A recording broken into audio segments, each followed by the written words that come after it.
안녕하십니까. 진세골 사랑의 집 이사장 주수일입니다.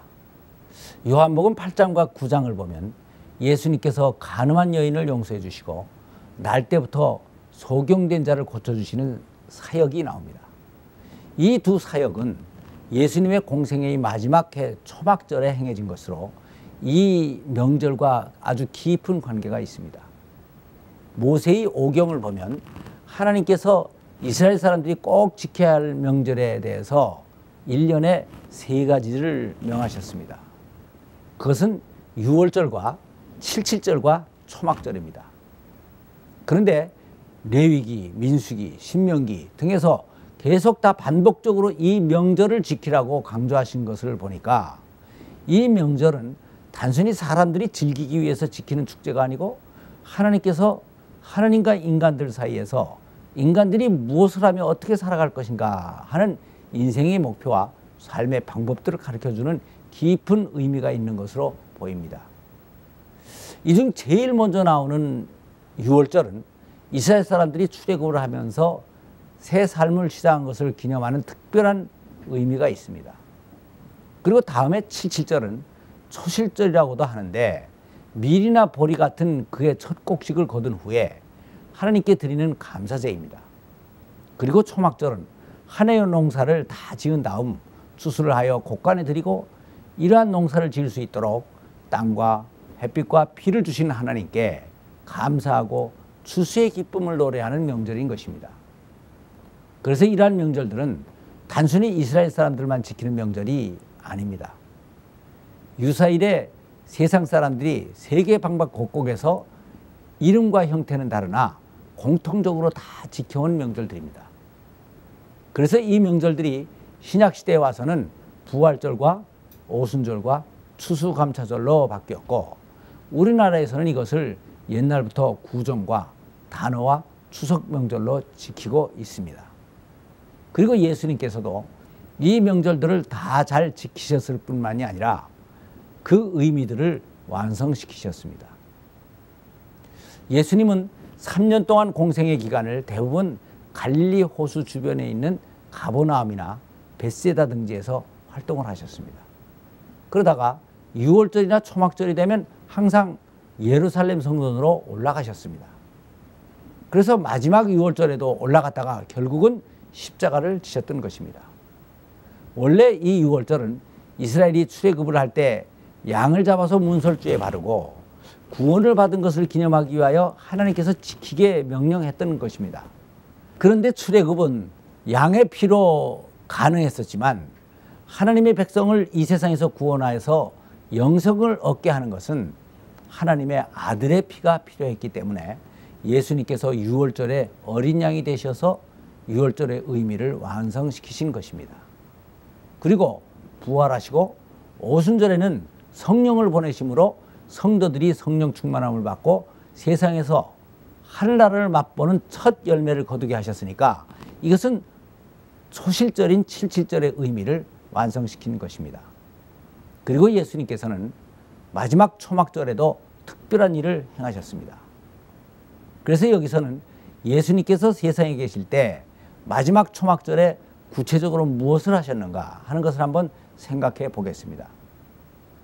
예수님께서 마지막 초막절을 맞이하게 되었을 때에는 이미 많은 이적들을 행하시고 능력을 보이셨습니다.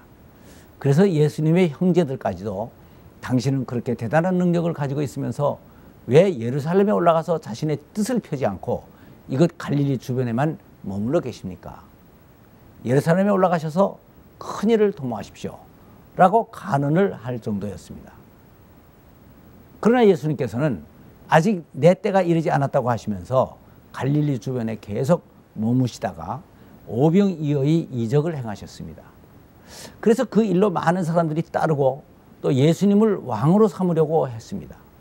그래서 예수님은 멀리 한적한 곳으로 피하셨습니다.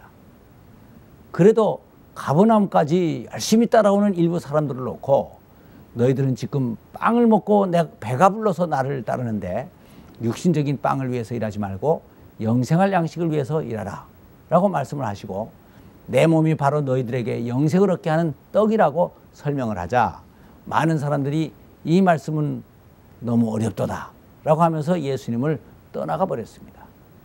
그래서 예수님께서는 조용히 혼자 예루살렘에 올라가셔서 성전에서 백성들을 가르치고 계셨습니다.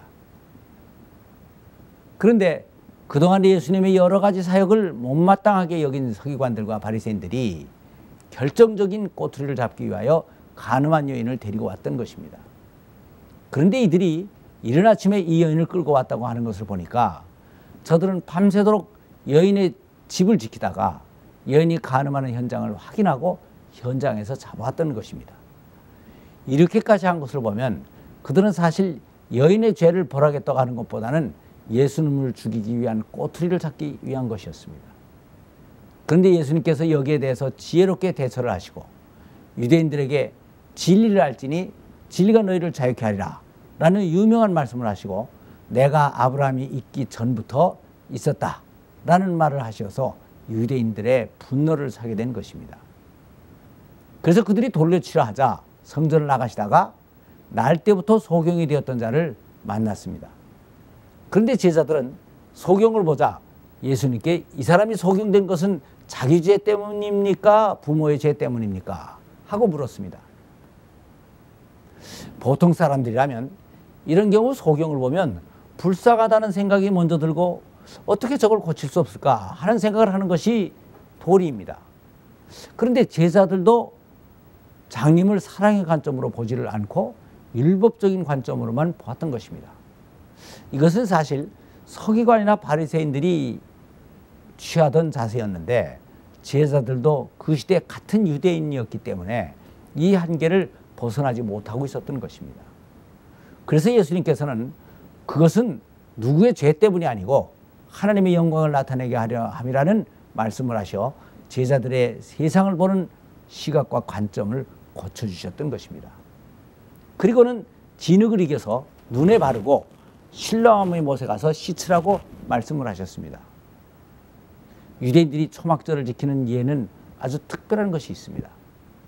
초막절은 월요일부터 토요일까지 한 주간을 계속 지키는데 마지막 날에는 특별히 비를 주신 데에 대해서 감사의 기도를 드리고 그래서 실로암에 가서 그 물을 떠다가 성전에다가 붓는 예식이 있었습니다. 그러니까 예수님이 소경을 고칠 때 침으로 흙을 이겨서 눈에 발라주고 실로암의 못에 가서 씻으라고 하신 것은 이 초막절을 완성하신 것과 특별한 관계가 있습니다. 그리고 하나님께서 흙으로 사람을 지으시고 입으로 코에 생기를 불어넣으니 생명이 되었다 라고 하신 것과도 깊은 관계가 있는 것입니다. 즉 흙이라는 재료로 예수님의 입에서 나온 생기인 침을 섞어서 그 다음에는 성령의 능력을 상징하는 실로암 물에 가서 씻으라고 하신 것입니다. 그래서 장님을 완전한 인간으로 회복시키신 것입니다. 이런 일을 성전에서 늘 행하는 제사장들이었다면 이런 원리를 바로 몰랐을 리가 없었을 것입니다.